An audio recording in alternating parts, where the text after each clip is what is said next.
está feliz? Dá um glória a Deus aí. Glória a Deus. Ah, legal. Então a gente já está no nosso penúltimo culto do ano. A maioria dos irmãos viaja para descansar. Pode falar.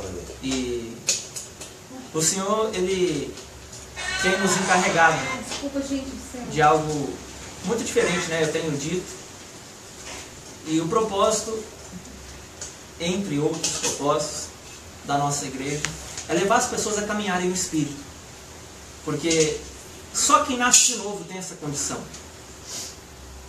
Quando você recebeu Jesus, por fé, você recebeu o poder de ser feito filho de Deus. Amém. Então, como filho de Deus, embora o verbo se fez carne, agora a carne morre e o Espírito vive. Você agora se tornou um Espírito. Amém. Então, assim, Deus não vai mais compactuar com a minha carne e com a sua. Deus não está mais preocupado com o meu sofrimento e o seu do que com a nossa vitória em Cristo Jesus. O que isso significa? Significa que se a minha carne não for rompida, como foi a de Cristo, através da cruz, o Espírito não é liberado. E se ele não é liberado, as pessoas não recebem da vida que foi depositada em mim, na semente de propósito que eu recebi quando nasci de novo. Então, assim, quando você nasceu de novo, a semente espiritual que você recebeu, ela tem guardado nela todo um propósito que vai florescer com vida para as nações, com vida para a igreja. Mas esse propósito é liberado só quando a minha carne e a sua ela é rompida pela cruz.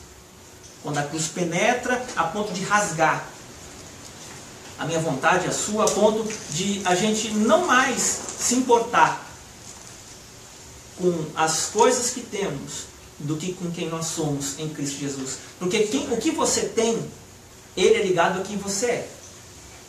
Exemplo, se você continua sendo carne, qualquer coisa, quando eu digo sendo, eu não estou falando de matéria, falando sendo em forma de pensar. Você pensa que você não presta, que você não vale nada, que você não vai conseguir, que você é um fracassado. Alguém já semeou essa palavra na sua alma e aquilo ficou gravado. Então, entra nesse raciocínio comigo. Então, essa palavra que está guardada na minha alma e na sua, quando é verdade, ela tem o poder de tornar aquilo verdadeiro. Então, vai muito de como eu recebo o que eu ouço. Então, Deus criou o homem para ouvir e expressar. Ouvir e expressar. Só que o homem, quando ele deu ouvido à serpente lá no Éden, por causa da programação que Deus criou o homem ouviu e expressou o que ele ouviu no começo no Éden. Vocês estão entendendo? Então, assim como a voz de Deus guia o homem, a voz do diabo pode guiar o homem. O meio termo desses dois é o que nós aprendemos nisso tudo e tentamos fazer por conta própria. Então, tanto a voz do inimigo quanto a voz do meu eu precisam ser penetrados pela cruz. Amém. E aí Deus vai rasgar a minha vontade e a sua. O que é rasgar vontade? Não é algo, por exemplo, eu vou jogar futebol, não vou porque o Espírito não joga futebol. Eu vou trabalhar, não vou trabalhar porque o Espírito só descansa. Não é isso que eu estou falando. Quando alguma coisa toma o lugar da sua comunhão com Jesus, isso é o seu ídolo. Se você, por exemplo, não consegue, vou dar um exemplo óbvio, simples. Se você não consegue, por exemplo, tirar um tempo de oração, porque você tem que fazer alguma coisa, esse alguma coisa é literalmente o seu ídolo. Tem gente que idolatra o pastor, tem gente que idolatra o serviço que faz na igreja, tem gente que idolatra o marido, a mulher, o cachorro, o filho, o marido, a esposa, diversos ídolos. Mas acham que não. Por quê? Porque não se veem como idólatras. Porque geralmente a igreja ela está acostumada. A idolatria é quando você tem uma imagem parada e você presta reverência àquela imagem. Para a igreja, como um todo, a maioria pensa que a imagem está lá, uma imagem do santo lá, e você está lá prostrado. Não é isso. Isso aí é o menor dos problemas. O ídolo, ele começa aqui. Você vê aquilo aqui. Como que eu vejo aquilo aqui? Antes de alguém fazer a imagem, ele viu na mente como seria. Desejou fazer a imagem, fez a imagem. Onde está o problema? Lá fora? Não, ele viu aqui. Vocês estão entendendo? Então, todo ídolo, ele tem uma imagem e materializa-se. Por quê? Porque ele vem de um desejo de alguém. Então, aquilo que você pensa, você atrai. Eu não estou usando aqui nada até agora muito bíblico, em termos de palavra de Deus que a gente não abriu. Mas o Senhor está mostrando um caminho para nós. Quando nós vemos que Deus, Ele deseja ser o primeiro e assentar-se no trono do nosso coração conosco, Ele não fala isso porque Ele exige isso. Ele fala isso porque se não for Ele, você está destinado à morte. E Deus é um Deus doador. Ele é um Deus apaixonadíssimo por mim e por você. Deus não exige nada que Ele mesmo não supra primeiro. Porque Ele é a própria vida. Amém. Então, se Deus falasse, eu não quero mais nada no universo, ficaria só Ele. Porque Ele tem a vida em si. O resto desapareceria tudo. Então, quando Ele vem e se assenta no trono do seu coração, Ele consegue dar vida, primeiro, às coisas que você tem dentro de si, as marcas, as feridas. Ele ressuscita a vida que você perdeu quando foi ferido. Por exemplo, a esperança de ser feliz no casamento. Por exemplo, a esperança de conseguir um emprego melhor. Ou então de, sei lá, qualquer coisa. Ele restaura isso. Por quê? Porque isso é vida fluindo. Aquele que crê em mim, conforme diz a Escritura, o seu interior fluirão. Se vai fluir do interior, então ele começa a encher aqui e depois transborda. Então Deus vem restaurando por dentro e externaliza aquilo através da minha vida e da sua, à medida em que nós somos edificados. Até aqui está claro? Só que por que eu não consigo ser feliz a ponto de eu não mais... de eu me sentir travado? Por que eu não consigo avançar na minha felicidade? Parece que hoje eu estou, amanhã eu não estou mais. Eu estou com o ânimo dobre. Tipo assim, sei lá, me parece que me falta alguma coisa. Esse sentimento de que te falta algo é a evidência de que Jesus ainda não chegou a sua coração. Entende? Então assim, não é para você se condenar por isso. Entenda? Eu estou dizendo para você algo para você saber que o resolver disso está em Cristo no centro. Amém. E aí o que acontece? Quando ele se assentar lá, cada área da minha vida e da sua começa a ser restaurada, porque ele vai enchendo com vida.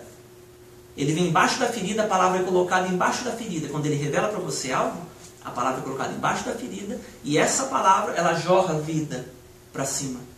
E aí o que acontece? Onde estava marca e vazio, Deus começa a encher com vida, começa a encher dele mesmo. Amém. E aí o que acontece? Você começa a crescer. Você começa a ser menos dependente do lá fora, porque aqui dentro você está suprido. Então, você vai agora ver as coisas sem a idolatria. Por que idolatria? Nada mais é do que um culto prestado inconscientemente, às vezes. Porque você está tão habituado, escravizado àquele desejo, que aquilo é automático na sua vida. Vou repetir. Quando o ídolo se estabelece, ele produz em nós comportamentos periódicos ou constantes para que nós sejamos supridos naquilo que nos falta. Por várias razões, uma pessoa vai para as drogas, vai para a prostituição, uma pessoa se atola no serviço, uma pessoa se atola no ministério, por várias razões. E, honestamente, poucas delas são boas e verdadeiras. Por quê? Como que você sabe disso? Porque não gera vida. A pessoa, quando você olha para trás, na vida dela, você percebe que o casamento é destruído, você percebe que a pessoa não tem sucesso nos relacionamentos, tudo que ela tem é o dinheiro dela. Tudo que ela tem é uma imagem boa diante dos outros. Então isso não fluiu de vida, você pode ter certeza. Então o que há dentro de mim é projetado para fora. A minha realidade é o reflexo do meu íntimo. É assim que funciona com Jesus. Então, quando o homem falhou, Jesus é o cordeiro que havia sido morto antes da fundação do mundo. Então, Deus preventivamente já remediou o erro do homem. Só que ninguém sabia disso. Aí Deus, lá em Romanos capítulo 3, Paulo fala que, abre o Bíblia aí, Romanos capítulo 3, verso 25.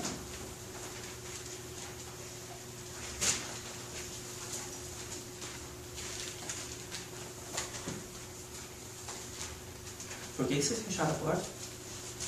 Eu matei a porta. Nossa, estou cozinhando aqui já. Então aqui, ó, Romanos capítulo 3. no verso... Obrigado. No verso 23, olha só. Não, 25. Você acharam? Uhum. A quem, pois, Deus propôs no seu sangue como propiciação mediante a fé, para manifestar a sua justiça, por ter Deus, na sua tolerância, deixado impunes os pecados anteriormente cometidos, tendo em vista a manifestação da sua justiça no tempo presente, para ele mesmo ser justo e justificador daquele que tem a fé em Jesus. Então veja, 2 vezes fala-se de manifestar a justiça. Então, se é manifestação, significa que estava algo oculto. Eu manifesto o que já estava pronto e oculto, né? Amém. Então, é isso que Deus fez em Cristo Jesus na cruz do Calvário. Desde que Jesus desceu à terra, ele veio caminhando uma vida de morte. Ele veio sabendo como e quando ia morrer. Se você for pensar, Deus sempre colocou Jesus para lidar com as coisas difíceis da vida. Por exemplo, o pai dele era o quê? Carpinteiro. Instrumentos de um carpinteiro: prego, madeira, martelo. E foi exatamente com isso que ele morreu. Com o que o pai dele era. Se você for olhar as coisas, Deus sempre foi colocando diante de Jesus como que as coisas seriam. A Bíblia fala em Hebreus 5, no verso 8, que ele aprendeu, mesmo sendo filho, aprendeu a obediência pelas coisas que sofreu. Então, algumas coisas em nossas vidas, elas só vão ser aprendidas, assimiladas com o sofrimento. Aí tem gente que fala assim: quanto mais uma pessoa sofre, mais cheia de unção ela é. Nem sempre. Porque tem gente que não se edifica no momento do sofrimento, consequentemente, ela precisa dar outra volta no deserto. O que isso significa? Ela vai caminhar, vai parecer que venceu, e lá na frente, num determinado momento da vida, o problema se repete. Se problemas da minha vida e na sua se repetem com uma certa frequência, é porque não foi vencido por dentro. Para ser vencido por dentro, primeiro há a morte. Jesus, ele veio, nasceu de espírito e de mulher, pisou na terra uma vida de morte. E ele pisando na terra com uma vida de morte, ele foi até a cruz.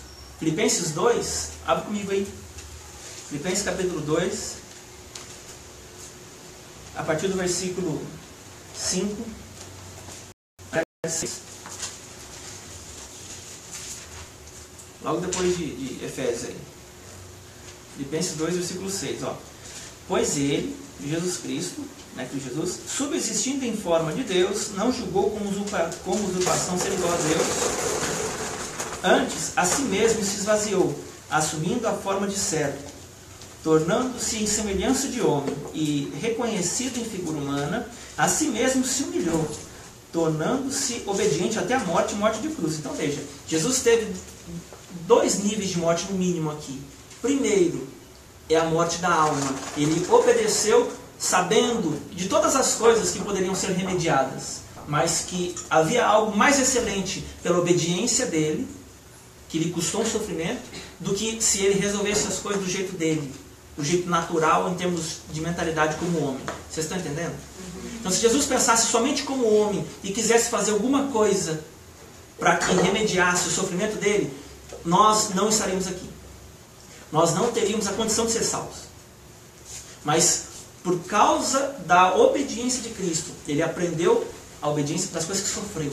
Então, significa que ele fazia o que Deus mandava e ele ia contra tudo, porque era como se ele fosse colocado diante de uma espada e cada vez que ele obedecesse, a espada penetrava mais fundo nele, mais fundo, mais fundo. Ele ia de encontro à espada em vez de andar para trás. A espada no peito, ele andando nessa direção. Então, ele foi obediente até a morte, e morte de cruz. Por que morte de cruz? A cruz fala da exposição diante dos principados e potestades, da dívida do homem sendo paga nas costas do Cordeiro de Deus. O Cordeiro de Deus que tira os pecados do mundo. Então, Deus expôs Cristo Jesus pelado. Por quê? Porque fala da nudez do homem. O pecado é a nossa nudez. Então, a justiça de Cristo é o que cobre a nossa nudez. Então, se ele não fosse obediente até a morte de cruz, nós jamais receberíamos dele qualquer tipo de favor, qualquer tipo de aprovação, porque dele, por ele, para ele, são todas as coisas. Então, se não começa nele, está fora. Se está fora, reprovado por Deus, tem que morrer. Estão entendendo? Então, segura aí em Filipenses, eu vou ler para vocês algo que está lá em Isaías 53, a partir do versículo 4, não, vou ler a partir do versículo 10. porque o 4 é muita coisa. 53:10 fala assim, não precisa não. Todavia o Senhor agradou moê-lo, fazendo enfermar, quando der ele a sua alma como oferta pelo pecado. Olha só, Jesus deu a alma dele, uma oferta pelo pecado, e verá a sua posteridade e prolongará os seus dias. E a vontade do Senhor prosperará nas suas mãos. Ele verá o fruto do penoso trabalho da sua alma e ficará satisfeito. O meu servo justo, com seu conhecimento, justificará muitos, porque as iniquidades deles levará sobre si. Por isso eu lhe darei muitos como a sua parte, e com os poderosos repartirá ele o despojo, porquanto derramou a sua alma na morte. Foi contado com os transgressores, contudo, levou sobre si o pecado de muitos, e pelos transgressores intercedeu. Olha como isso é poderoso, gente. Então, assim, Jesus, ele foi, e é a alma que é derramada. O que é isso? É renúncia. É a cruz penetrando mais fundo, porque você ouviu a voz. Então não basta eu simplesmente me anular se Deus não me deu uma palavra para fazer. Porque senão sou eu tomando iniciativa. É a minha carne tentando puxar o poder da cruz. Isso não funciona. Isso é esforço. Então Deus me chama a comunhão. Ele não quer que você mude, Ele quer que você vá para a comunhão, que Ele muda você. Amém. É você e Ele, é intimidade. Então, a melhor coisa que eu posso fazer pela minha família, pela minha esposa, meu marido, minha vida, é a comunhão com Jesus, porque Ele me mudando, todas as coisas à minha volta vão mudar, inclusive as pessoas que se relacionam comigo. Amém. Elas vão receber da vida de Deus que vem através de mim. Amém. Então, se eu quero servir a minha família, entenda, não é eu me dedicando integralmente a fazer a vontade da minha família. Sou eu indo em Deus e passando o tempo que for com a minha família. E assim, ela recebe da promessa que é feita a Cristo Jesus. Porque, queridos, deixa eu explicar uma coisa para vocês aqui. Ó. Vocês leram Isaías comigo, né? No Salmo 16, eu quero mostrar mais uma coisa. Se quiser abrir, pode abrir. Abre lá. Salmo 16. Eu quero ler uma coisa que o Senhor me ensinou para vocês aqui. Inclusive aqui está até o nome da nossa igreja. Salmo 16, a partir do versículo 8.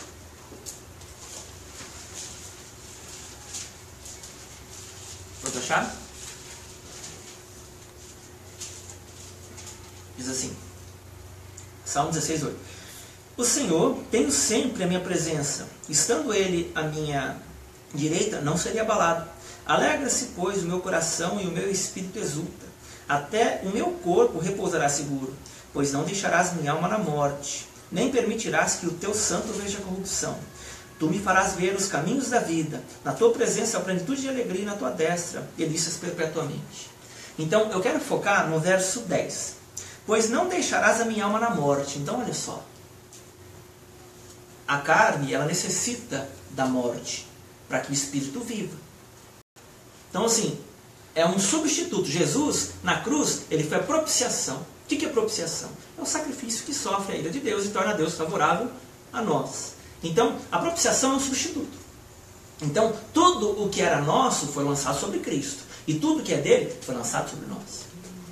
Ele pegou o nosso, nós escolhemos o dele. Está claro? Então, aqui não deixarás minha alma na morte, implica em quê? Que ainda que Deus leve você para a sua morte, ainda que Deus leve você, conduza você à cruz, ela não vai ficar ali. Deus vai depois suprir aquilo com vida. E quando Deus supre, é sempre mais. Sempre excedente ao que você pode imaginar. Amém. Porque Deus vai transbordar. Se você perdeu dinheiro, Deus vai te dar muito mais dinheiro do que você imagina. Se você teve um problema no seu casamento vai ser 10 mil vezes melhor do que era. Amém. Se você teve problema no seu quê, vai ser aquela área que quando Deus restitui pela edificação da sua fé, é 120%. Amém. Glória a Deus. Então, é 100% que era melhor do que você podia fazer do seu jeito, e mais 20%, porque você foi injustiçado. Por que injustiçado? Porque Jesus é a sua justiça. E tudo que é contra a palavra dele é injustiça contra a sua vida. E Deus não aceita isso para quem é filho dele. Glória a Deus. Então, Jesus se responsabiliza em interceder por você. Para quê? Como ele fez com Pedro. Simão, Simão, Satanás pediu para vos peneirar. Eu, porém, roguei por ti, para que a tua fé não desfaleça. Tua fé. Jesus não falou assim, diabo, não faz nada com o Pedrão, porque senão ele vai ficar triste. Jesus não disse isso.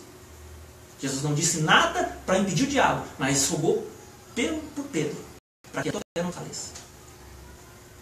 Então, Pedro havia acabado de dizer para Jesus o quê? Mestre, eu irei contigo até a morte. Aí Jesus chega e fala assim, não, esta noite mesmo, né, tu me negarás 3 vezes, antes que o galo cante. Não, eu não, de jeito nenhum. E logo depois acontece essa cena aí. Simão, Satanás fugiu para peneirar. E aí, o que acontece? Pedro foi provado de tal forma que ele, se você for olhar a ousadia da história de Pedro, poxa, contava com Jesus, os caras foram prender Jesus, ele lascou a espada na orelha de Malco lá, arrancou fora a orelha do cara. Aí agora, onde que ele negou Jesus? Uma criadinha. Lá no cantinho, escondidinha. Você é um deles. Não, eu não. Ah, você é um deles. Não, eu não. Então você vê, nas coisas pequenas, negando. Outro vem negando. 3 vezes. Na hora da guerra ele foi, mas na hora das coisinhas assim, ó, tropeçou. Aquilo, na hora que o galo cantou a 3ª vez que Jesus olhou para ele, Jesus olhou com o olhar cheio de amor para ele e falou, Pedro, eu já sabia. Eu já sabia. Por isso eu roguei por ti para que a tua fé não desfaleça. O que aconteceu? Foi embora, Pedro sumiu. Aí um pouco depois, você for ver, depois Jesus ressuscitou. Apareceu lá para Maria, se não me engano, não lembro se foi para ela, se foi para mais alguém que estava junto com ela agora, e fala assim para ela, vá dizer aos discípulos e a Pedro que eu levantei. Por quê? Porque ele queria restaurar a fé do Pedro. E aí quando ele aparece na praia, lá, pescando com João, Jesus lá prepara o peixinho, aí João vê e fala, mestre, Pedro, é o mestre. Pedro na hora, arrancou a roupa e foi embora, mergulhou na piscina lá no mar e foi. E aí Jesus vai restaurar ele. Depois de dar de comida para ele, Pedro, tu me amas? Você sabe que eu te amo. Mas já não era mais o amor que ele disse que tinha antes. Porque antes, não, até para a morte eu vou contigo. Aí ele mudou a palavra, agora não era mais o amor incondicional que ele dizia que tinha. Aí virou o amor fileu, de irmão. Um amor que entre pessoas comuns, né? Que se amam assim. Então, ele respondeu 3 vezes. Jesus perguntava no ágape. Ele perguntava na outra tradição. Que é um amor, como ele fala, condicional, um amor menor do que o ágape. E aí Jesus fez ele confessar 3 vezes o quanto o amava. Então, isso fez com que ele fosse restaurado. Então, se você for ver, isso é tão tremendo, que Pedro é o cara que teve a primeira revelação. Tu és o Cristo, filho do Deus vivo. Lembra? Nós falamos do culto anterior. Jesus falando aquele discurso duro, né, para os discípulos, aí todo mundo queria ir embora, aí Pedro chega e fala assim, não, Senhor, para onde iremos nós? Só tu tens as palavras de vida eterna, e nós temos escrito e conhecido que tu és o Santo de Deus. Então o que aconteceu? Aquela palavra que Deus deu para Pedro a respeito de quem Cristo era, foi a que deu o discernimento para ele, saber que ainda que o discurso fosse duro, ele não tinha que correr, tinha que ficar ali. Porque ele também viu a transfiguração. Lembra? Este é meu filho amado, a ele eu vi. Então Pedro já tinha essa revelação nele. Judas não tinha. Então, quando Judas traiu Jesus, pelas 30 moedas de prata, se enforcou. Porque a palavra revelada não estava nele, enraizando ele na verdade. Judas não tinha revelação de Cristo, embora andasse com ele muito tempo. Cuidava até do dinheiro. E Jesus não tinha medo de deixar o dinheiro na mão dele. Sabia todas as coisas que ele fazia. Toma, usa aí. Então o que acontece? Por que Jesus não tirou dele? Porque Jesus não veio julgar, ele veio salvar. Jesus queria dar tempo para ele ver. Ele não se interessou em ter a revelação verdadeira de Cristo. Agora Pedrão não. Pedrão é um cara sedento. Ele era esquisitão, né, chucrão assim, mas ele era sedento. Então a palavra revelada segurou ele na fé quando a tribulação veio. Foi essa palavra que é a raiz que não derrubou ele, porque Judas não tinha. Foi e o quê? Se matou. E é por isso que as coisas são dependentes de comunhão. Pedro viu a transfiguração. Pedro disse que só tu tens as palavras de vida eterna. Foi Pedro que respondeu essas coisas. E aí o que acontece? Jesus, quando ressuscitou, foi falar com Pedro. Sarou Pedro, e quando o Espírito desceu, Pedrão foi o que pregou com o freio 3.000. Foi ele. Amém. Então, ele tinha a palavra revelada. Então, se você não for para a comunhão para ouvir Deus, quando o fogo vier de novo, vai cair. Vai cair. Então você está me pondo medo. Não, estou te pondo a saída. Deus sempre vem antes. Deus sempre vem falar, ó, vem para a comunhão, vem para a comunhão. Porque Ele sabe que vai vir. Ele fala, vem, vem, vem. A gente, não, Deus, amanhã eu vou. Não, depois eu faço. Não, hoje não. Mas não preciso disso. Não, tá bom assim, olha que só está tudo dando certo. Deus não está aprovando aquela coisa, ou aquela situação, ou aquela pessoa, porque as coisas estão dando certo na vida dela. E também não está reprovando porque não está dando certo. A questão ali é, foi ouvido a voz de Deus para fazer aquilo? Se foi, tanto o sofrimento quanto a fartura é propósito. Vai chegar num fim excelente porque Jesus é o alfa e o ômega. Então começa nele e termina nele. Se ele falou, vai. Pode estar caindo o chumbo em cima das suas costas. Só pode estar perdendo tudo. Daqui a pouquinho, no fim, você vai ter muito mais do que você não tinha. Amém. Prova disso? Jó. Antes eu conhecia de ouvir falar. Hoje os meus olhos te veem. E aí o que aconteceu? Quando Jó, a provação de Jó durou 9 meses. Perdeu 10 meses só. Né, ficou doente. E o diabo arrebentou com a vida dele. O que ele fez? Nossa, Deus, como você é ruim? No sair do ventre da minha mãe, no voltarei para lá. O Senhor deu, o Senhor tomou. Bendito seja o nome do Senhor. Amém. E ele nem tinha o Espírito ali. Então, agora olha para você ver como que nós somos. Perde 5 reais, nossa, aqui já começa. Já começa a reclamar. Ah, não sei o que, fulano fala um A, não fala bom dia, gente, já começa. Então, esse tipo de coisa é que nós precisamos morrer. É a demanda, achar que o fulano tem que ser melhor do que ele é para que eu esteja bem. Sou eu que preciso mortificar minha carne para não demandar e suprir o que falta no meu irmão.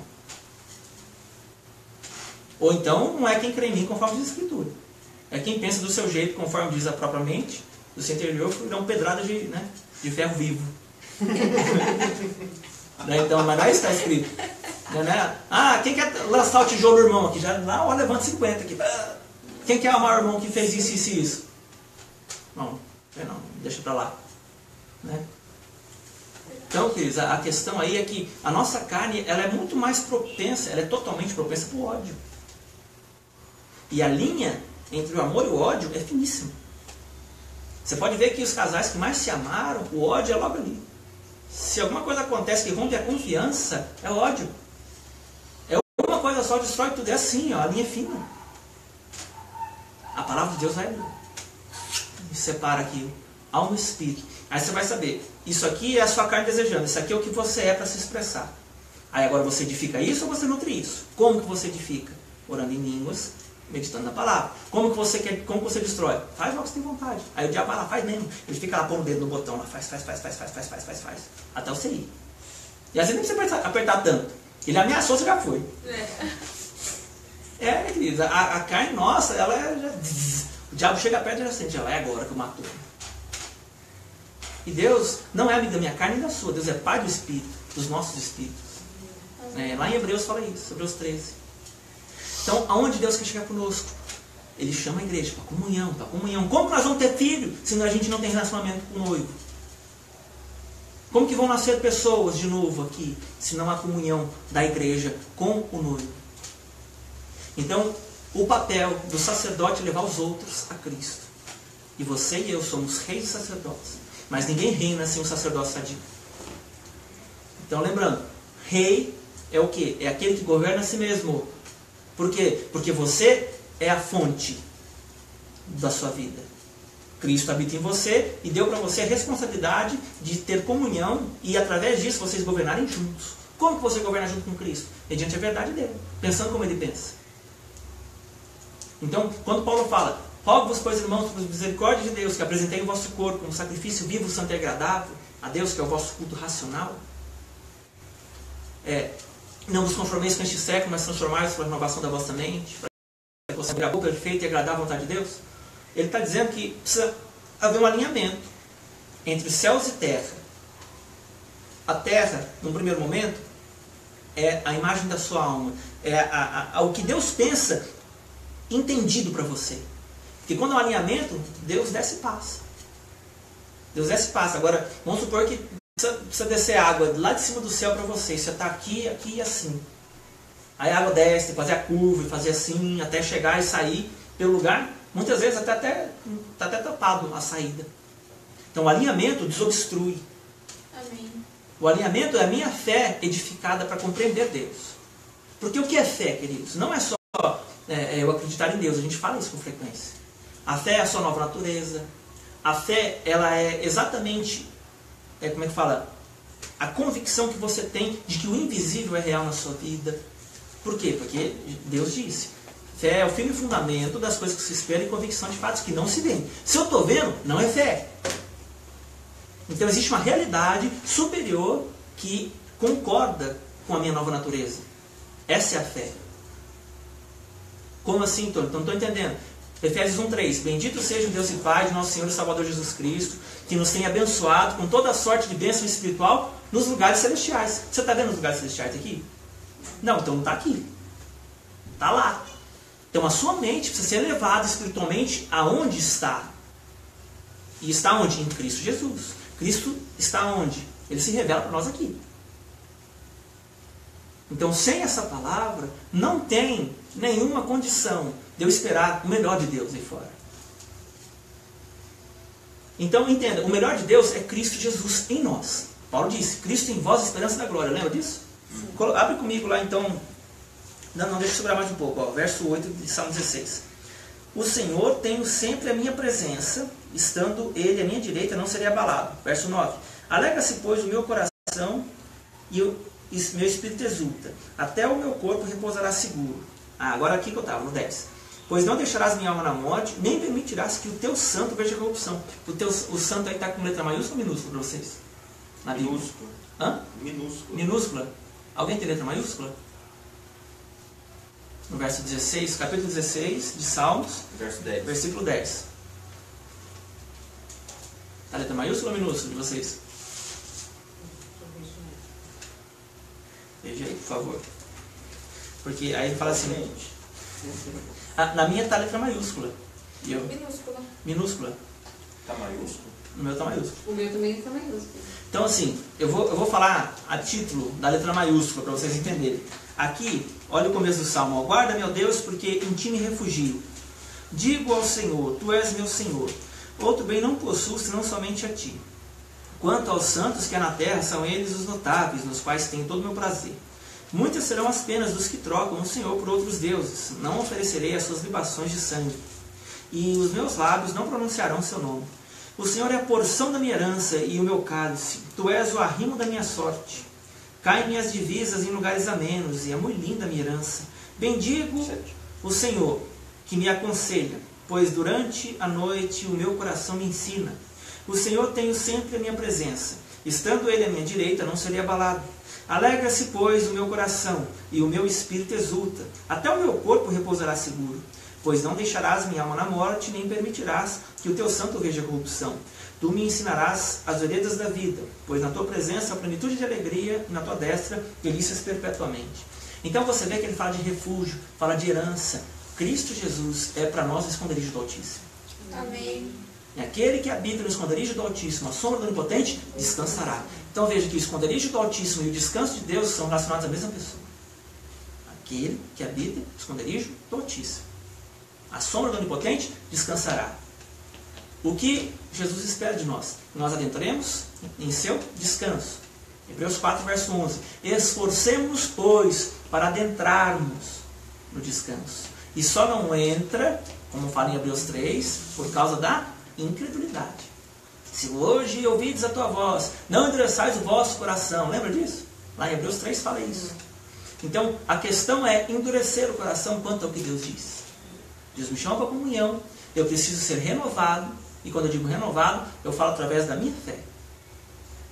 Porque a fé ela não se guia pelos 5 sentidos. A fé tem um norte só, e esse norte chama-se Palavra de Deus. Amém. Então, a Palavra de Deus é a nossa bússola. Se Deus manda ir para frente, e você está indo, está caindo tudo à sua volta, vai, porque Ele mandou. Não é porque está caindo que você vai parar.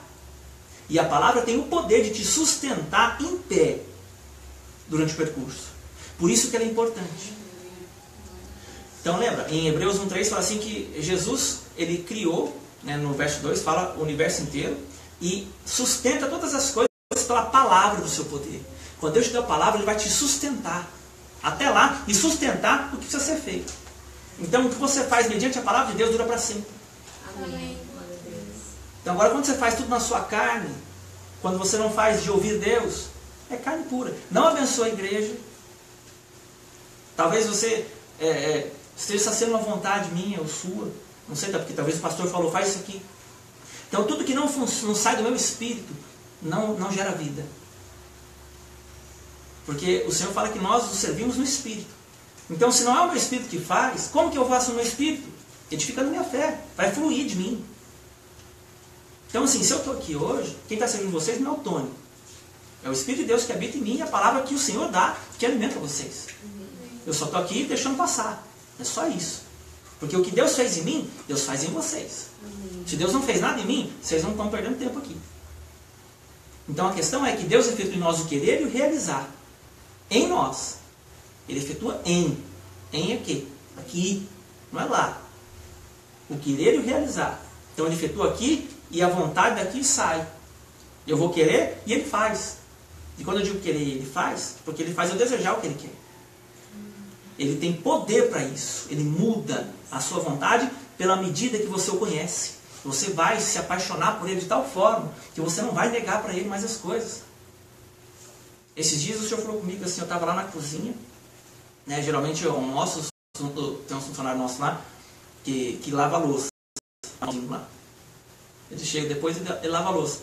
Aí o Senhor falou comigo assim, hoje você que vai lavar o prato fulano ou ciclano. Tá bom.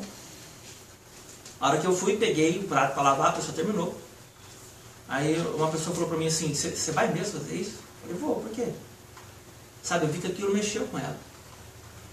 Porque ela não é acostumada a ser tratada com uma coisinha assim. Geralmente ela tem que fazer. E a gente não sabe, eu não sei o que aconteceu depois. Mas o Senhor sabe o impacto que isso causa na vida de uma pessoa.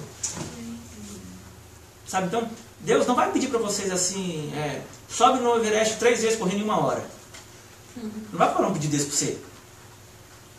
Deus vai te pedir coisas assim, ó. Porque quem vai efetuar é Ele. Então, quando você obedece por fé, isso libera o poder de Deus. Então, entenda, lavando a louça ali, o poder de Deus foi liberado da vida dela. Lavando a louça. Um prato, pode falar a verdade.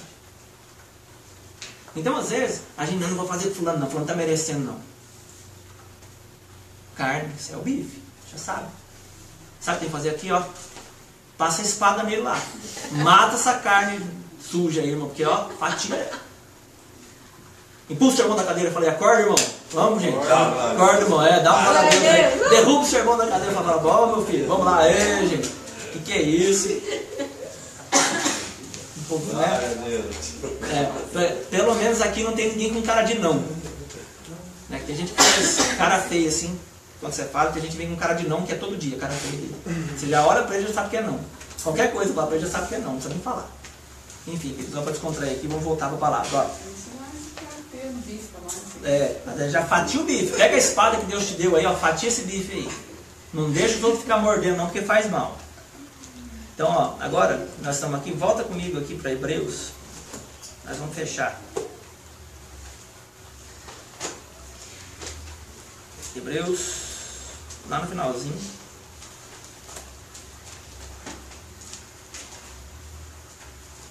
Capítulo 4.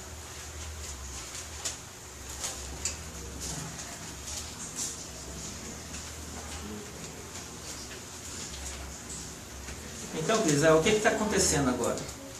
A gente vai, brinca aqui.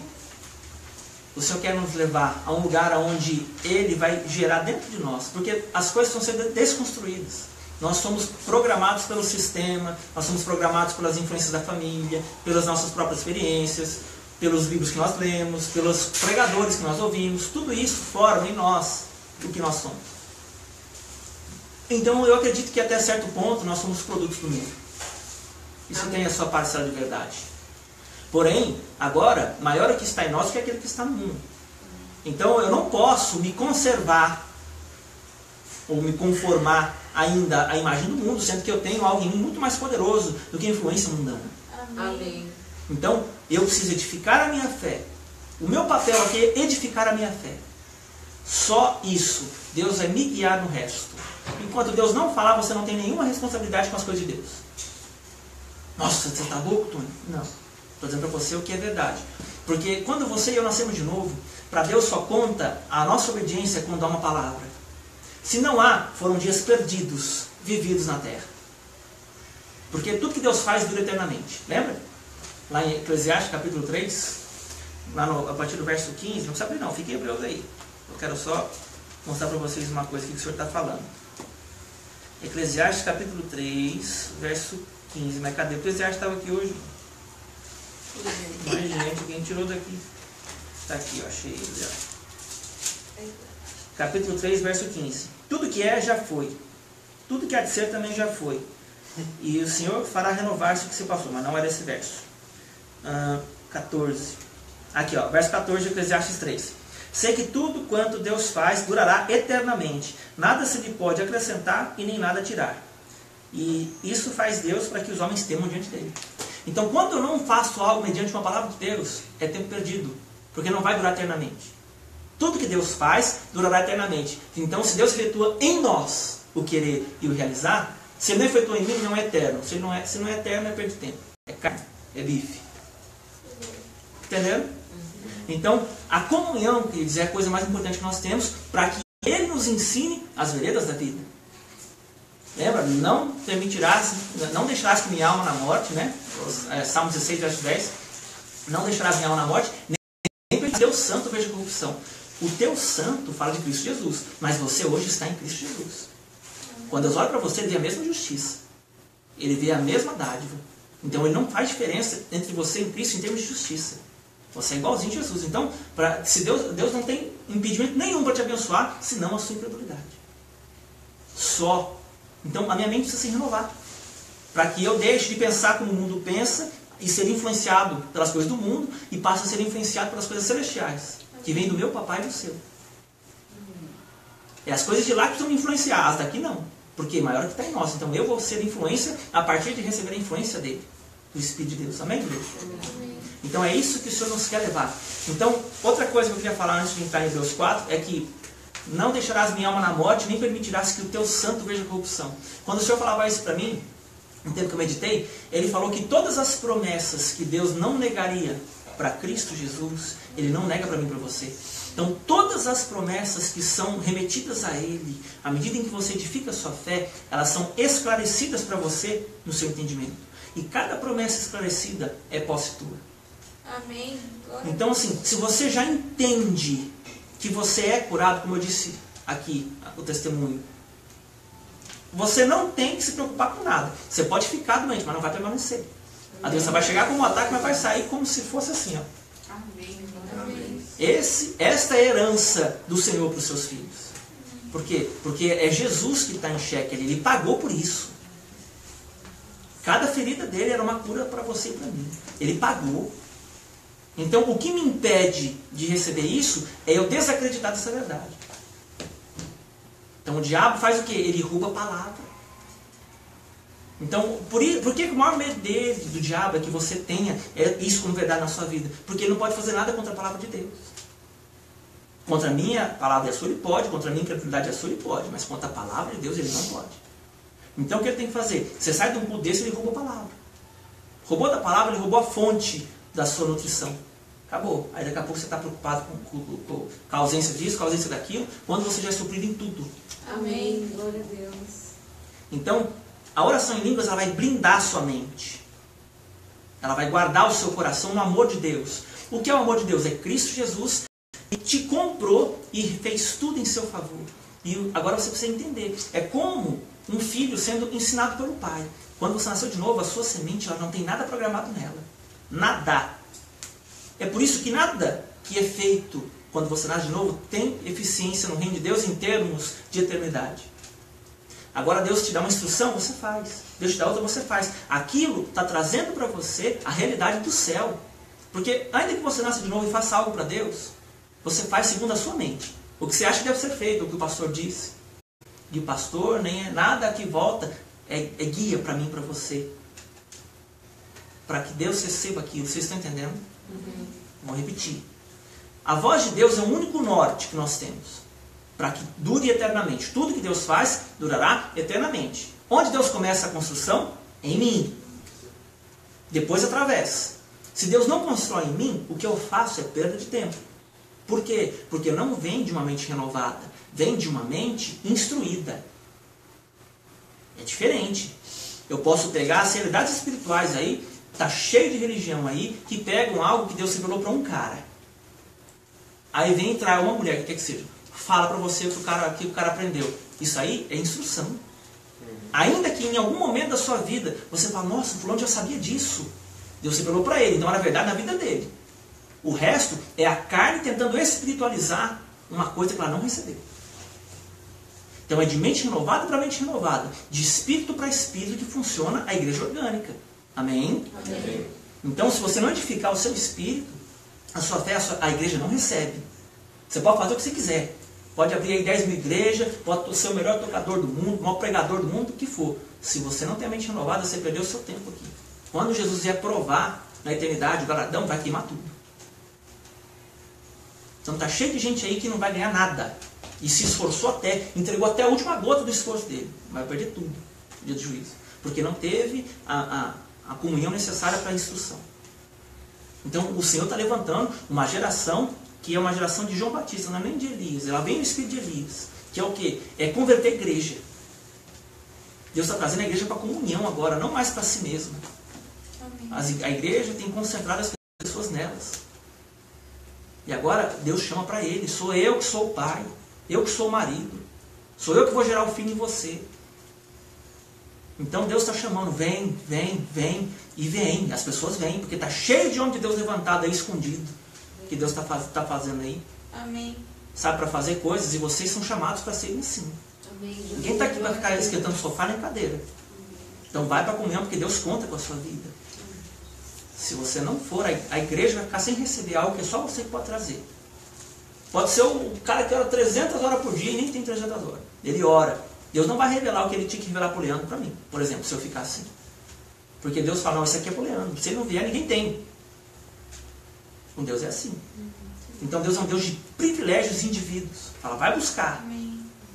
Vai buscar, porque tem. E tem não só para você, mas tem para toda a igreja. E quanto mais verdade Jesus construir no seu íntimo, mais alto você sobe. Amém. O que isso significa? De tudo que vier, você vai estar sempre aonde a verdade está. Porque a verdade em você te mantém na altura que Deus te levantou. Então, vou dar um exemplo. O pastor Joseph Prince. O povo lasca a língua nele por causa do evangelho que ele prega. O evangelho da graça, não sei o que, isso e aquilo. A igreja, enorme. O cara comprou um ponto de não sei quantos milhões de dólares. Pagou. Ah, mas esse cara fica pedindo dinheiro. Ele não é assim, não. Se eu for olhar, ele não fica pedindo dinheiro para ninguém. Agora, ele teve tanta comunhão com Deus, se você for olhar, que ele tem unção ali. E tem Bíblia. Ali não é só alguma coisa que está ali, o cara está sendo promovido. O nego desce linha nele, mas é um cara que Deus tem usado para libertar muita gente. Amém. Então, nada que acontecer ali vai tirar ele da posição que ele está. E não perde o que está lá, porque está ancorado em que ele é no Espírito. Você nunca vai ver aquela igreja se fazer. Amém. Amém. Nunca vai ver. Por quê? Porque quem sustenta é a palavra. E a prova disso é o tipo de homem que ele é. Você vê. Não tem que falar. Ah, você conhece ele, Tony? Mas não precisa nem conhecer. Você vê o que o cara fala, o que o cara ensina, ele exalta Jesus. Quem faz isso é o Espírito Santo. Não precisa nem falar nada. Então, assim, não estou idolatrando o cara, mas entenda. Tem grandes ministérios aí que vão cair. E a gente vai ver. E não é porque eu estou jogando praga, não. É porque avisando que passou o tempo da meninice. Deus agora, já falei, está tirando a chupeta para dar uma espada. Fala, bora guerrear. Bora guerrear. Acabou o tempo de quero fazer, o irmão não passou o microfone para mim. O pastor não dá o microfone para eu pregar. Passou esse tempo. Agora, só vai ficar em pé, porque a gente não sabe o mal que vem sobre ela. A gente não tem ideia. Nós vamos passar aqui uns negócios esquisitos. O que o diabo tem planejado em oculto, em termos da humanidade em si, novas armas de guerra, bomba atômica e fichinha. Haverá tempo de fome, haverá tempo de escassez de muita coisa, saúde nem se fala. E quem vai suprir isso aqui? Os filhos de Deus. Então Deus está preparando a igreja para um tempo onde os hospitais não mais atenderão. As pessoas irão para as igrejas para ser curadas. Amém. Porque aí vai fazer diferença entre quem serve e quem não serve Deus. As pessoas vão vir ser curadas aqui. Aqui que eu digo, na igreja, não nós, mas para os filhos. Onde tiver o Filho de Deus, as pessoas vão, porque a luz atrai. Então Deus está dando comida para o povo, está chegando o tempo do alimento. Pessoal, vem comer, Deus está dando. Por quê? Porque tem que suprir uma geração. E a próxima geração vai mais longe do que nós estamos indo. Amém. Se você e eu funcionarmos no propósito. Então, não pense só em você quando você está perdendo. Tem gente te esperando funcionar lá fora. Deus quer colocar pessoas diante do seu caminho para que você faça diferença na vida dela. Amém. É você que vai, não é outro nem outro. É você. Você também. Então, entenda. O que o Senhor tem para nós agora começa nesse lugar que nós vamos ler aqui, ó, Hebreus capítulo 4.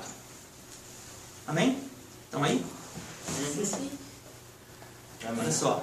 Temamos, portanto, que, sendo-nos deixada a promessa de entrar no descanso de Deus, suceda parecer que algum de vós tenha falhado, porque também a nós foram anunciadas as boas novas, como se deu com eles. Mas a palavra que ouviram não lhes aproveitou, visto não ter sido acompanhada pela fé naqueles que ouviram. Nós, porém, que cremos, entramos no descanso, conforme Deus tem dito. Assim jurei na minha ira, não entrarão no meu descanso, embora certamente as obras estivessem concluídas desde a fundação do mundo. Olha que coisa. Porque em certo lugar assim disse no tocante ao sétimo dia: e descansou Deus no sétimo dia de todas as obras que fizera. E novamente, no mesmo lugar, não entrarão no meu descanso. Visto, portanto, que resta entrarem alguns nele, e que por causa da desobediência, agora para um pouquinho, desobediência aqui, se você for olhar no verso, olha, volta para Hebreus capítulo 3, versículo 13. Vocês acharam aí? Ó, 13, ó. Pelo contrário, exortai-vos mutuamente cada dia, durante o tempo que se chama hoje, a fim de que nenhum de vós seja endurecido pelo engano do pecado. Porque nós temos tornados participantes de Cristo, se de fato guardamos firme até o fim a confiança que desde o princípio tivemos. Enquanto se diz hoje, se ouvides a sua voz, não endureçais o vosso coração, como foi na provocação. Ora, quais os que tendo ouvido se rebelaram? Não foram os que de fato, todos os que saíram do Egito por intermédio de Moisés?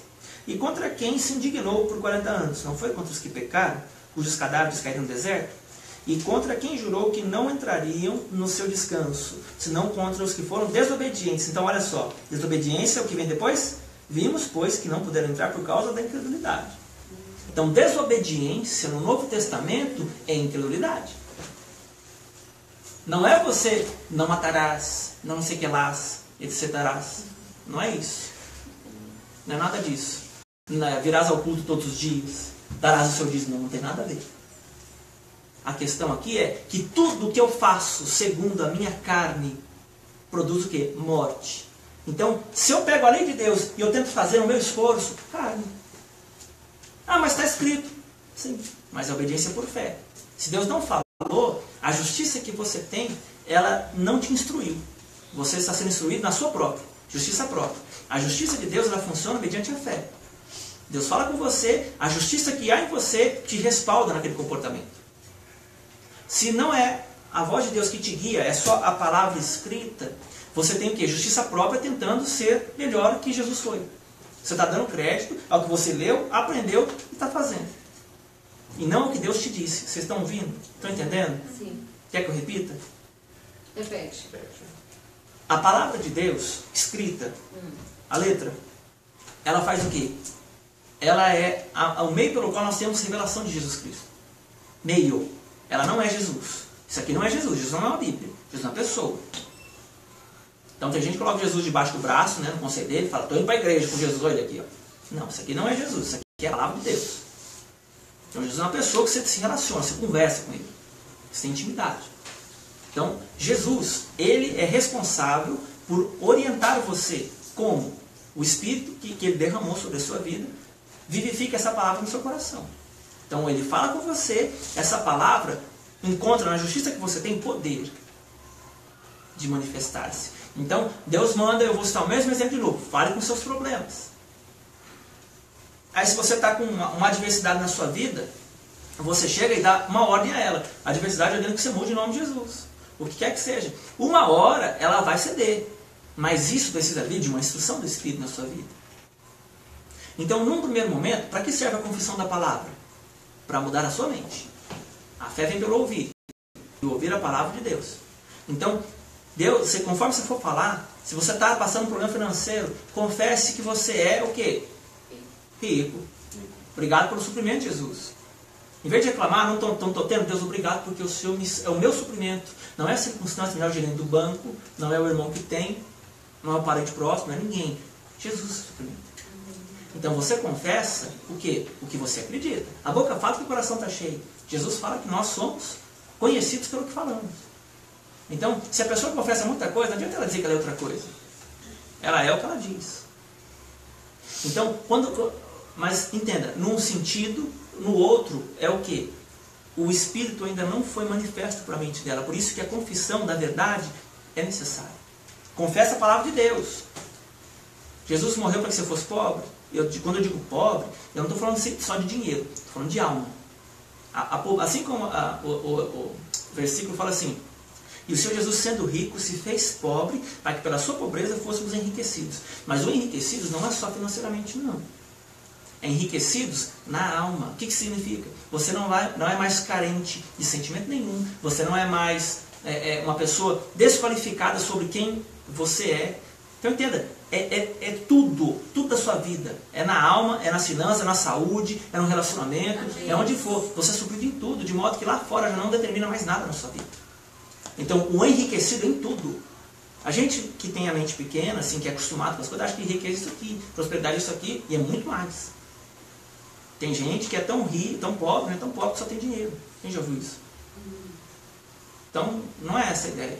Vocês estão caminhando comigo? Então, a questão é, quando eu leio a palavra de Deus e tento reproduzir, isso é justiça própria. Quando eu vou para a comunhão, orando em outras línguas, meditando na palavra, Deus fala comigo, isso é por fé. Porque a fé vem pelo ouvir. E não ler a palavra de Deus. A fé vem por ler e ler a palavra de Deus. Não tá, tem cara aí que tem, poxa, a Bíblia de capa a capa. Ele ia ser o próprio Jesus na terra, se fosse assim. Então não é por ler, é por ouvir. Então você vai meditar, o Espírito vai falar. Então, mas o Espírito não fala, então continua orando em línguas. A alma da gente ela é muito agitada e às vezes Deus está falando e a gente não está percebendo. Então a alma, no descanso, como nós estamos vendo aqui, ela vai se elevar a mesma frequência da voz de Deus, que é uma voz de paz, é uma voz de tranquilidade. Então se está agitado aqui, Deus está falando, não pega, não capta. Então Deus vai levar você para o descanso e lá Ele fala. Então enquanto você não estiver descansando e confiando em Deus, você não vai perceber a voz de Deus, porque Ele fala o tempo todo. Fala nos filmes, fala na TV, fala no rádio, fala no outdoor do caminhão, fala onde for. Para-choque, Deus fala. E quanto mais edificado você tiver, mais você vai perceber o que Deus está falando. Às vezes o pregador está falando aqui, Deus pode montar um sermão na sua mente. Isso aqui vai aqui, sim, assim, nossa Deus, aleluia. Monta o entendimento tudo ali na hora. É essa palavra que Deus revela para você que edifica a sua vida. Amém. Então se você está ouvindo e de repente Deus constrói assim, nossa, é essas coisas aí que é aproveitado para você do culto. Amém. O resto fica depositado no seu espírito. Porque Deus vai usar para te dar uma descarga de entendimento quando Ele te revelar alguma coisa. Então, assim, nada aqui é perdido, mas o que vai fazer a diferença é quando você tem aquela explosão, assim, ó. Porque quando Deus fala, explode. Seria o Big Bang. Nossa, Deus, aleluia. Tipo isso. Palavra de Deus. Então, vamos continuar aqui. Descanso. Verso 6. Visto por... Oi? É capítulo 4 agora, tá? Perdão, não esqueci de... Capítulo 4, verso 6 agora, ó. Visto, portanto, que resta entrarem alguns nele, e por causa da desobediência, né, que é a incredulidade, não entraram aqueles os quais anteriormente foram anunciadas as boas novas, de novo, determina um certo dia, amanhã, não, hoje, falando por Davi, muito tempo depois, segundo o que antes fora declarado. Hoje, se ouvides a sua voz, não endureçais o vosso coração. Ora, se Josué lhes houvesse dado descanso, não falaria posteriormente a respeito de outro dia. Portanto, resta um repouso para o povo de Deus, Porque aquele que entrou no descanso de Deus, também ele mesmo descansou das suas obras como Deus das suas. Então veja, quando você entra no descanso, você já não está mais imperativo por ter que fazer alguma coisa para resolver algo. É esse o ponto. Deus vai levar você a esse lugar. Isso é um lugar no espírito, querido. Não vou separar agora, eu vou deixar acontecer. A sua edificação vai te pôr nesse lugar. Não pense que amanhã eu chutei o balde. Não é assim que funciona com Deus, não. Quando Deus fala assim, descansar, você ora em línguas e se edifica, meditando a palavra, e Deus vai levar você nesse lugar. Amém. Você vai ver que aqui dentro de você, as circunstâncias perderam a conexão. Quando elas perderam a conexão, Deus arrancou a raiz. Aí é questão de tempo daquilo mudar na sua vida.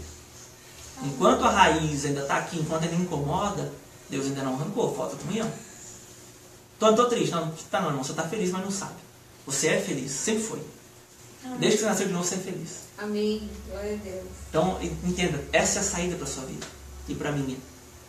Então, Jesus quer nos levar à verdade. E a verdade, ela vai remover o que é mentira. Porque depois da mentira vem a verdade, mas depois da verdade não tem mais nada. Amém? Amém. Então, fechando aqui, verso 11. Esforcemos, pois, para entrar naquele descanso, a fim de que ninguém caia, segundo o mesmo exemplo de desobediência. Então, veja, você entra no descanso da fé e cai por incredulidade. O que é isso? O descanso da fé, você começa a andar sobre as águas. Os problemas estão lá fora, mas você aqui dentro não é nem tocado. Está lá fora acontecendo, o mundo está caindo, você vê o povo correndo para cima e para baixo, preocupado, você está de boa, está fluindo, está só sossegado. Mas você é louco? Não, você entrou no descanso. Agora, se você começar a focar nas circunstâncias, aí você cai, como ele está falando aqui. Olha a metade do verso lá, a fim de que ninguém caia, segundo o mesmo exemplo de desobediência. Qual é o mesmo exemplo? Incredulidade. Então, quando você tira o olho de Cristo, começa a afundar. Você para de andar sobre as águas e afunda. Estão entendendo? Então, o fato não é o que está acontecendo lá fora que determina a minha verdade. É o que Deus diz que é. Então, se você ainda não ouviu a voz de Deus, grave um versículo bíblico que respalda você, por exemplo, na palavra que você está precisando, e confere sem conversar o problema. Se é saúde, pelas suas pisaduras somos sarados. Obrigado, Jesus. Quando você sentir dor, obrigado, Jesus, que eu sou sarado. Ai, que dor. Não fala assim não. Fala assim não, que você está dando munição para o inimigo. A confissão errada é oração para o diabo. Já pensaram nisso? Então, quando você fala, você está dando munição para ele. Porque a autorização que você dá, você falou, é o que ele está produzindo, então ele pode produzir mais. Então, quando você confessa a palavra de Deus, pelo menos, ainda que você vai assim, sabe? Mas confessa a palavra de Deus. Mas eu não sei no versículo, então está na hora de meditar na palavra. Passou da hora. Né? Mas, entenda, tudo é possível que crê. Comece a pensar antes de ver. Disse Deus, haja luz. E houve luz, ele estava no escuro. Age e ouve. Ele não viu e depois falou, nossa, a luz aí, haja luz agora. Não. Então, primeiro ele fala, depois ele vê. Se você quer ver antes de falar, esquece. Amém, igreja? Amém. Então, 4:12, para nós fechar aqui. Porque a palavra de Deus é viva e eficaz, mais afiada do que espada de 2 gumes, penetra até o ponto de separar alma e espírito, juntas e medulas, e é apta para discernir os pensamentos e as intenções do coração. E não há criatura que não seja manifesta na sua presença. Pelo contrário, todas as coisas que estão descobertas e patentes aos olhos daquele a quem temos de prestar contas. Tendo, pois, a Jesus, o Filho de Deus, como grande sumo sacerdote que penetrou os céus, conservemos firme a nossa confissão. Então, olha só, a fé é ligada à confissão. Você acredita? Fale o que você acredita. Então, se você está falando do problema, você acredita no problema. Aqui, pela regra, é essa. Então, continuando. 15. Porque não temos um sacerdote que não possa se compadecer de nossas fraquezas. Antes foi ele tentado em todas as coisas, a nossa semelhança, mas sem pecado. Acheguemos-nos, portanto, confiadamente, junto ao trono da graça, a fim de recebermos graça, misericórdia, e acharmos graça para socorro em ocasião oportuna. Então, é aqui que Deus quer que você chegue. Não está conseguindo? Vai para o trono. Ele não vai te dar o que você merece, mas vai te dar o que você não merece. O que, lembra, misericórdia é Deus não me dar o que eu mereço. Graça, Deus me dar o que eu não mereço. Então, significa que existe alguém que tem um mérito superior ao seu, que te concede o que você precisa. Amém? Amém. Senhor, obrigado pela tua palavra. Obrigado, Jesus, porque o Senhor nos dá vida, o Senhor nos nutre e o Senhor sempre nos ama. Amém. Obrigado porque o Senhor é imutável e ainda que nós venhamos a falhar, o Senhor já conhecia, Deus, as nossas falhas quando esteve presente naquela cruz, e o mesmo Espírito que estava e testificou a morte de Jesus Cristo é aquele que testifica em nós que somos filhos de Deus. Amém. Obrigado, papai, porque o Senhor não apenas ressuscita os mortos, mas o Senhor dá vida, Deus, onde não tem. O Senhor traz esperança onde não há. O Senhor restaura sonhos. O Senhor restaura propósitos. O Senhor restaura relacionamentos. O Senhor restaura tudo, porque as tuas palavras são espírito e vida. Então que meus irmãos venham a mergulhar na oração, na meditação na palavra, que o Senhor gere para eles, papai, alegria, fruto do Espírito, e que eles sejam cada vez mais íntimos do Senhor. Abençoa aqueles que não vieram, papai, os irmãos que estão ouvindo os áudios agora, aqueles que estão nos vendo ao vivo, e que em nome de Jesus, o Senhor, que sempre nos ouve, receba a glória, a honra e o poder pelos séculos dos séculos. Glória a Deus. Amém, igreja. Glória a Amém. Deus. Glória a Deus. Aleluia.